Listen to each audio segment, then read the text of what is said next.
मीरा भाईंदरच्या राजकीय वर्तुळात खळबळ उडाली असून मीरा भाईंदर महानगरपालिकेच्या महिला व बालकल्याण समितीच्या सभापती अनिता पाटील यांच्या 2 सख्ख्या भावांना अल्पवयीन मुलीवरील कथित लैंगिक अत्याचार प्रकरणात पॉस्को कायद्याअंतर्गत अटक करण्यात आली आहे।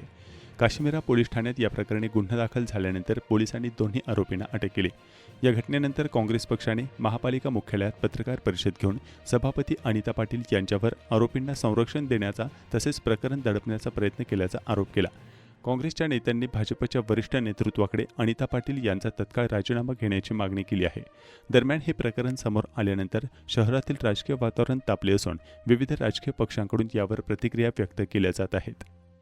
मैंने यही कहा कि सबसे बड़ी नैतिकता के आधार पर उनको खुद रिजाइन दे देने चाहिए, लेकिन फिर भी उन्होंने रिजाइन नहीं दिया। तो ये दर्शाता है कि इतना गुनाह होने के बाद भी, एक सिंपल सा बात बोलूं, एक कहावत है, सैया भय कोतवाल तो डर काहे का।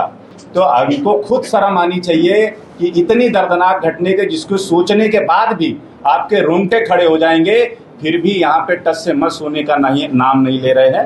तो यही आपको दर्शाता है कि कितनी बड़े शर्म भी नहीं आती ऐसे लोग इस शहर में।